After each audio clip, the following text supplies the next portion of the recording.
Welcome to the Kalispell Warhawk Dynasty, everybody. It's year 10, and today we talk recruiting.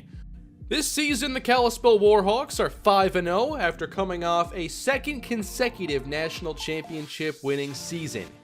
It's now been a long tradition of winning thanks to some very impactful recruiting classes.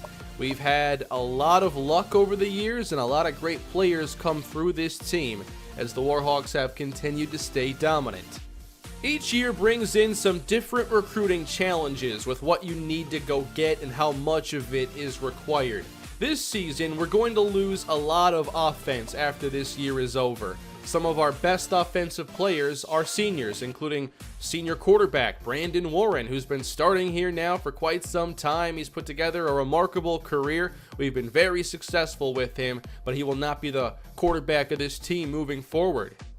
There are still some players we're going to lose defensively, but definitely we're going to lose a lot of the offense and likely look a lot different next season.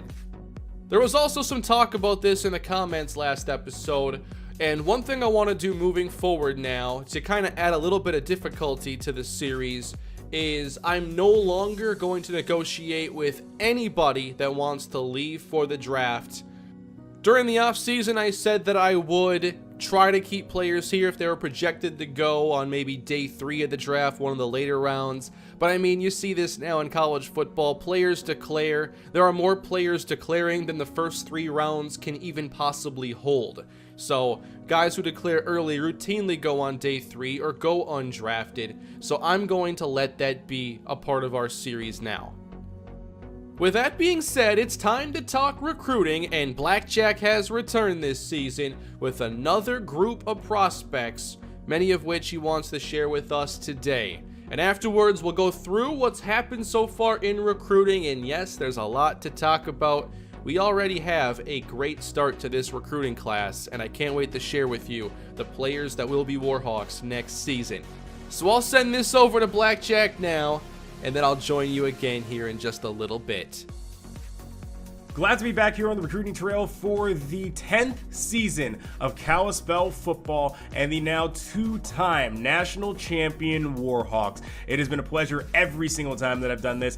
Let's go ahead and jump into this and see what talent America has to offer this year. Of course, we got to start here in our own backyard. Courtney Jean Charles, the quarterback, senior, out of Kalispell, Montana, and the leader of the marksmen this year at 6'3", 235 pounds. I think he's the most unique quarterback that we'll look at this year, and I definitely think the most talented. This throw here really punctuates that. Look at him come off play action here, step up in the pocket, get hit as he throws from his own 40, and throws a dot right in the breadbasket to the back of the end zone. That is a 70-yard throw that unfortunately the receiver dropped, and I actually think is probably going to be the most accurate throw that we're going to see from him today in terms of his really deep passes. I was really impressed by that one. And his dad has been helping him this year in terms of staying in the pocket, which he thinks is what hurt Sydney in terms of his draft stock when it was finally time for him to go ahead and declare for the NFL draft. He wants him to get a lot better at being composed and staying in the pocket, and that really helps when your dad is now the high school football coach. That is correct. He now coaches the marksman. That receiver right there, number 21, we're going to take a look at next year. I think he's got a lot of a physical ability that I really like, and his ability to go up and get jump balls. His name is Travis Linwood, but we'll be talking about him next year as we continue to look at Courtney and the velocity that he has on his throws. Now, here's one where I have an issue with him. Watch this throw here to the side to his brother Taylor, and he just zips this one in there. You just got to have touch on that throw. If he throws that with a lot more touch and softer, that's an easy touchdown. And instead, Taylor had to lean forward and go ahead and make an outstanding catch in order to go ahead and reel that one in. Again here, deep throw. With his ability to stretch the field with his arm, he can get a lot of guys more open. And his running style is a lot more unique than what Sydney's was. Sydney liked to scramble and then just try to make plays happen. Usually what happens with Courtney is that he'll see an opening and he just takes it. He commits to the run and then wants to run through everybody with that big 235 frame of his. He can be a bit reckless, a bit of a bowling ball out there. A little bit of a comparison to Bo Lee, actually, believe it or not, but with much better arm strength. But he runs with reckless abandon, and I think that, again, he's going to be the most talented guy out here. Here's another great play where he goes ahead and shakes off a sack, rolls to his left, dives for the pylon, and gets in there. And then next year, that's going to be our guy that we talk about. He may be going to quarterback next year. That is Taylor Jean-Charles. But again, we'll get to him next year on the recruiting trail. Next up, we go out to California to go ahead and look at another quarterback. This is Kojo Clark out of Huntington Beach, California, and Lincoln High's leader this year on the field at 6'5", 238 pounds. He's got a big frame there to go ahead and take a lot of hits, and he can also run read option and spread option offenses, so there's a kind of a dual threat there. He's got a cannon for an arm. There may be the possibility that his arm is actually a little stronger than CJC's, but he's not as fast as him. But boy, that ball gets out of there fast, and you just look at some of the throws he makes, like right here, with the coverage that tight on him, and he still gets it in there. You'll be impressed. There's going to be a lot of throws where you look at him, and you just got to sit back and go, whew. In the backfield with him there at Lincoln High is Antoine Fletcher, running back out of San Diego, California at 5'11", 191 pounds. He doesn't have great speed at running back. That's never going to be a strong point. What he is, though, however, is a very shifty one-cut back is how I would describe him. He's also got really good hands for a running back. You can use him in the receiving game. I think he'd be a really good third down back if you're looking to add there. As we always know, Kane loves his running backs. You can see there's some of that one-cut ability that I'm talking about when he goes ahead and hits that hole and then makes another man miss with just a quick little shiftiness of his feet. And then here gets into the open field. Again, not the fastest guy. You can see the linebacker starting to catch up with him there, but he gets there in the open field, he'll make a guy miss and go ahead and take it all the way. Next, we head out to Portland, Oregon, and to a school that I've done a really good job building a relationship with and has brought us prospects. That's Frost High's Sherrod Edwards. Now, Sherrod is coming from the same school that has brought us Dustin Payment and Colt Sully, but he is going to be more like a top-ranked wide receiver like that year they had Gervais Callahan. Now, the thing that I love about Sherrod is his agility and his ability to always make a guy miss after the catch. Look at him there just shifting away from the safety with that quick juke move. But the thing that worries me is his catch in traffic and him in the red zone. It seems like he stops becoming effective there. He's better in open space. So watch him here, goes up to try to get that one. Defender is able to just wrap him up and he drops it. Again here, not even touch. Sure, that's in tight traffic, but he goes up and gets two hands on that. I think that's the one thing he's got to improve upon, especially with his body frame. Now we get to Florida with one of my favorite rivalries and probably two of my favorite nicknames. The Rattlesnake, Kamal Wilcox, 5'10", 177 pounds out of Fort Myers, Florida. One of the best route runners that I have seen on the recruiting trail. He's getting the ball from Randall Cross from Venice, Florida. He is the most accurate quarterback that we've seen in the nation and probably the best pocket passer as well. And then this is Clinton Lindsey out of Fort Myers, Florida, as well at 6 foot, 185 pounds. He's known as the Hawk, and you can see why here. Playing Palmetto High, these were the only two passes thrown in his direction, and they both went for picks. Afterwards, they never threw it again to his side. So, of course, you knew when the Rattlesnake and the Hawk were going to go at it again, the two Fort Myers natives, of course it was going to be a show, as Randall Cross goes ahead here and gets it to Kamal on a few plays here, but then Clinton Lindsey sharpened up a bit, able to go ahead and show off his range as he goes and deflects a pass there. And then he go one-on-one, trying to go deep here. Cross very accurate with that deep ball, but nope, Lindsey's having none of it. Takes that one away and gets the interception. The two of them went back and forth all day, which also gave Cross some time to show off some of the touch that he has on a lot of his passes. Really showed that Kamal may be struggling a little with his hands, but thanks to Cross's play and thanks to some of their play by their linebacking core, including star linebacker Todd Roswell, the Gulf Coast team was able to hang on and barely slip away with a win, 21-17. We've got two more prospects from states that we normally don't do well in. The first one coming out of Ohio. From Cincinnati, it's Elliott Butler, who is a outside linebacker with really good coverage ability and some decent athleticism as well. He's not as fast as Roswell, and he's not going to blitz up the middle the same way that Roswell will, but he does have some potential as an edge rusher, although I think he'll start as a coverage guy. But when I look at guys like Sylvester Ralstorm, that's where I stop thinking his ability as an edge rusher will ever come to fruition. 6'6", 292 pounds, one of the best offensive linemen that we'll see out of Salt Lake City, Utah, another state that we've tried to recruit in the past and haven't, with guys like Landon Shanky. I think there's the possibility that he's a guy that you can convert to left guard or right guard and have him pull, because there is a great first step in acceleration that he does have. However, my only concern with him is just that he's so good at pass blocking. Do you really need to put him there at guard? I guess it's not really a concern, but just what do you do with him? There are two other prospects that I wanted to talk about but couldn't get footage available on them just because of situation. The first one is the brother of Brock Oxendine, if we remember a long time ago, formerly committed to Washington and then ended up going to Wyoming. His brother Jack Oxendine is a free safety over there at Billings, Montana, but actually got injured in the second play of the game and was taken out with a concussion. So it ruined any chance of me to actually go ahead and present any footage of his playing style and what he does. He is an athletic, hard-hitting free safety, and unfortunately we won't even have a shot at him. We've already been ruled out in terms of Jack's schools and where he wants to go, so maybe we end up running into him later down the line in a Pac-12 school, or he decides to go Big Ten and we play them as one of the non-conference opponents. Who knows? And then on top of that, there's also Patton Applewhite, who comes from the same school of Jasper Holland out there in Coeur d'Alene, Idaho. He is a mammoth of a human being at 377 pounds, but he is actually coming off of a meniscus tear. So they're currently rehabbing him, trying to get his stamina and body back in shape again to get him back there out on the field for his senior year. And I was not able to get footage as a result of that.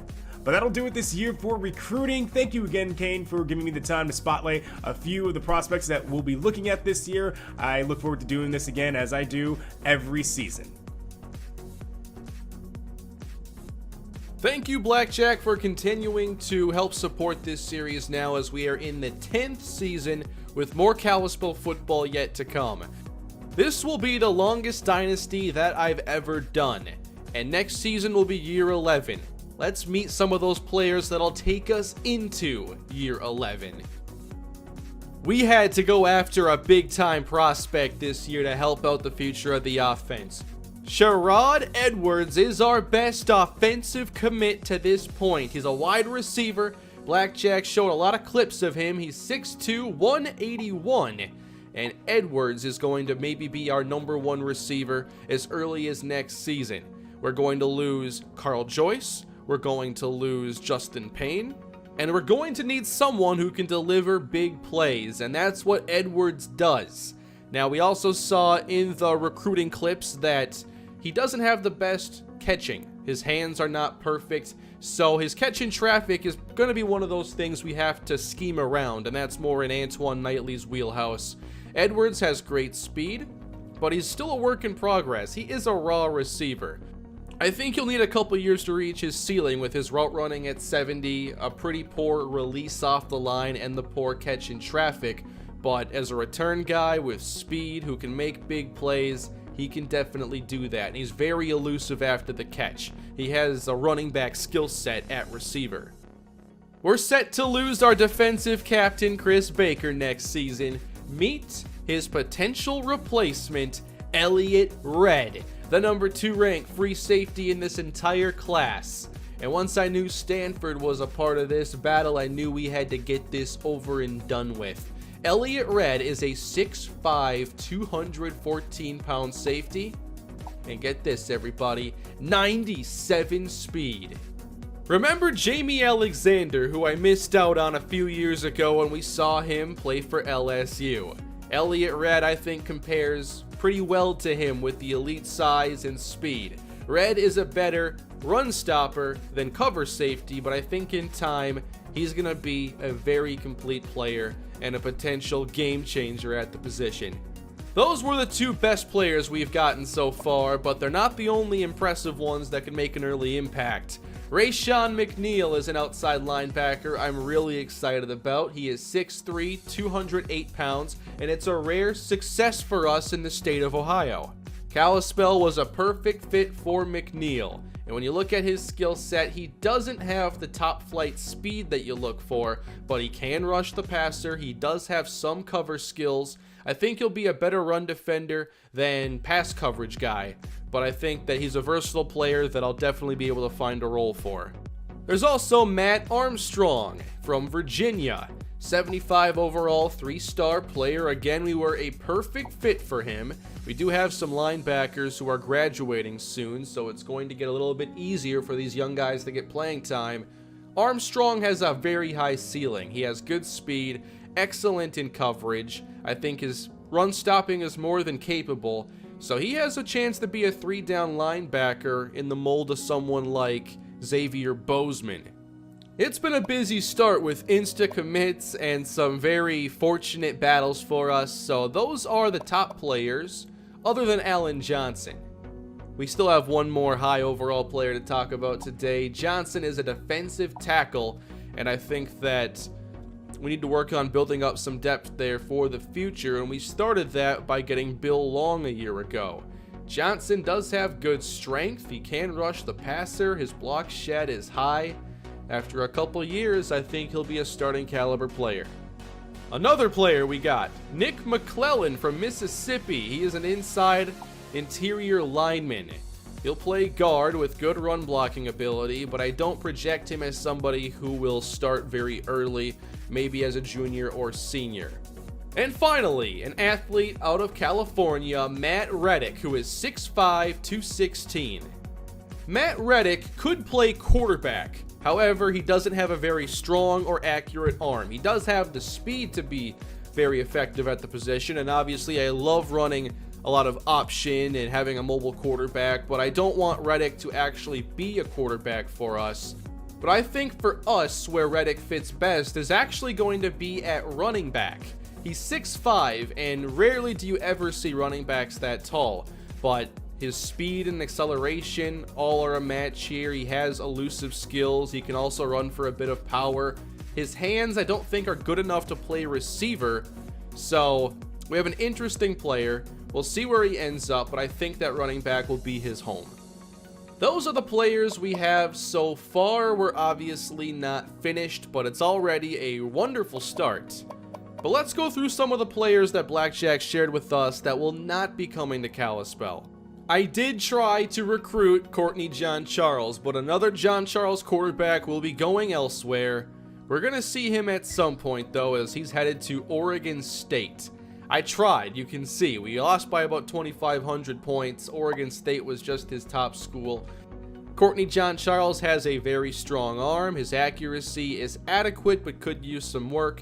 And he's able to scramble and pick up extra yards on broken plays or simply extend plays to use that strong arm down the field. The battle for Randall Cross is a really tough one, and we're not going to get into this. He already has 5 offers, and UCF could be close to finishing this. I'm not sure if Cross is a player we'd ever come across while playing. I promise that wasn't on purpose. But Cross has a great arm, very accurate, more so than Sidney John Charles, but he is a pocket passer. With us already having Luke Irvin, I wasn't looking to add another pocket passer who would want to play early. This was a tough battle for Todd Roswell. I would have loved to get him, but Texas is way out in front. They're probably going to win this one. Roswell has good speed. He does have the cover ability that I always look for, and I think that he'll be a really good player, but I think we're going to be fine at that position. With us having so many points available, getting so many players committed, I'm going to try to get in late for Kojo Clark. We will need a backup quarterback behind Luke Irvin. Dustin Payment's also set to graduate, so we're getting very thin at the position. Clark is a 77 overall 3-star, so I think that I'd be comfortable going after him as a backup quarterback, although I think there is a transfer risk. Clark doesn't have an accurate arm right now, but with the way progression works after a few years, it should be good enough. He does have adequate speed, but not necessarily enough to run the option, but I think that Clark would be a perfect player to back up Luke Irvin. Kamal Wilcox would have been a really fun player to add, but he was the #1 ranked receiver in the state of Florida, so you knew the Hurricanes were going to go after him aggressively. It's down to them and Clemson. Yeah, this one's pretty much done as far as we're concerned. Sylvester Rosthorn locked us out this week. That's not very nice. However, we are going to break the lock on this one. We can open the door 5 times. That's a lot. And so immediately, we're able to jump right behind Ohio State. It's still going to be tough, but at least we can battle it out here for one of the top tackles in the class. He's a can't-miss player and probably somebody who could be a very early draft pick. Antoine Fletcher is another player who has locked us out, and if we don't get him, we're still likely going to see him at some point. He's the #14 ranked running back. Doesn't have the best breakaway speed, but he is a good one-cut back, and we've had a variety of success using our zone running with one-cut backs. He also catches the ball really well, so I think I'll want to break the lock on him as well and see if we can make this a battle. Actually, I'm not able to break the lock here on Antoine Fletcher, so I guess we're just going to have to see where he ends up. We are very close to securing a commit from the #1 rated center in the class, Kevin Hampton. Obviously, this offensive line has been a high priority ever since I didn't do a great job for a while and saw what that led to, so I'm always going after high-quality O-linemen. Sean Merville is a 4-star athlete from Illinois, so now we're doing battle with some Big Ten schools. This is weird. Merville could play defensive back. He has the cover skills and the speed. And if you wanted to, you could probably put him at running back as well. 92 elusiveness, 94 juke. I'd rather see him play defense and then return some kicks and probably make offensive players look silly when he catches some INTs. You know he'll get his hands on a few. Speed at receiver is definitely something I'm looking for. Travis Spencer is one player who isn't all that impressive as a prospect, but you gotta build depth. We are getting more aggressive now, pursuing Patton Applewhite and more defensive tackle depth. He is 376 pounds, so definitely a nose tackle. He would be the backup to Jaquan Cunningham. There is injury concerns with him, as we saw from Blackjack. I'm not sure what his injury rating actually is, although it has been entered, I just don't remember. But he is somebody that we are still looking forward to hopefully getting a commit from. I definitely want to find a backup quarterback to work on developing, so I'm probably going to start recruiting Antoine Morgan a bit more aggressively now. He's not a very highly sought after quarterback prospect. He's a pocket passer. His arm, I'd say, is very average to below average, but I think that he's still someone that would be a very good backup. So next year, you can definitely expect some change on this team, a brand new offensive scheme, or more of a return to what we had with J.R. Battle. A lot of new faces carrying the football, that's for sure. Brandon Warren, Carl Joyce, Marty Belafonte, Marcus Payne, Justin Payne, all those players are going to graduate. That's our offense. Rodney Hall's also going to be moving on. We're going to lose Ryan Westergren. Noah Manuwai is also going to graduate. So all those skill players, the quarterback, 3 offensive linemen. Yes, we're going to have some good replacements. We already know that. Sherrod Edwards being one of them. But, you know, it's not going to be easy regardless to switch schemes, swap out 8 offensive starters, 8 out of 11. So that's not including like Marty Belafonte, a very good backup. There are also a few more players that are backups that are seniors, like Dustin Payment. I'm not sure what the situation's going to be for backup quarterback. I think that we already got that athlete, Matt Reddick, and I think he'd be emergency quarterback. But I'm not going to rely on that working out for us. I also think there's a real chance that we have some juniors attempt to go pro after the season. I think Tommy Jordan could very well attempt it. I think he has the skills to do it. If not, he could come back next year and be one of our key defensive players. I think he'd also have to consider Jamari Akinjide going pro early. Sadly, Mario Townsend's going to be going to the NFL as well. He tried this last offseason. I'm not going to stop anybody from trying moving forward. Boogie Turner's going to graduate. So it just seems like we have so much of the top of our roster moving on. And we always, it's a cycle. You have your top players go, and then new players become your top players, and then they go. But normally, you don't have all these players moving on in one season. So just look at the top of our board here. Everybody from Justin Payne up is either a senior or kicker Rick Thomas, who's a junior. And all these guys could potentially be gone next season. We know Daniel Foster will still be here, and he's had an outstanding season at corner, but I think that after another year, there's a chance he'd even go pro. So we've got to get some work done here. We've got to get a lot of stuff taken care of for next season. Thomas Roberts as well, I forgot about him. Top 2 receivers, top running back, top tight end, 3 offensive linemen, the quarterbacks, 1 and 2. Next year's going to look strange, and I'm looking forward to it. Right now, Kalispell is undefeated, 5-0, and as the season has unfolded, I'd say our schedule has actually gotten easier. We'll get Colorado next, but we're not far away from our toughest Pac-12 games. We are going to face Oregon State and Stanford in back-to-back weeks, and then we're facing teams that could be hovering around 500. So I'm obviously working on some slider stuff and trying to get things a bit more balanced. Nothing too drastic, but I am making some changes and looking at some other slider sets and seeing what I can do. So that's kind of a fluid deal. But obviously, we've built a juggernaut here, so we're very strong. But are we going to be the same going into year 11? That's my big question. Thank you all for the support this season. This series has really been an amazing journey, but I don't want it to end anytime soon. I'm still hoping there's a lot of Kalispell football on the way, so continue to leave your feedback. Please leave a like if you enjoyed the video, subscribe to the channel, and I'll see you with more Kalispell action with us traveling to Colorado later this week. Have a great day, everybody, and I'll see you again soon.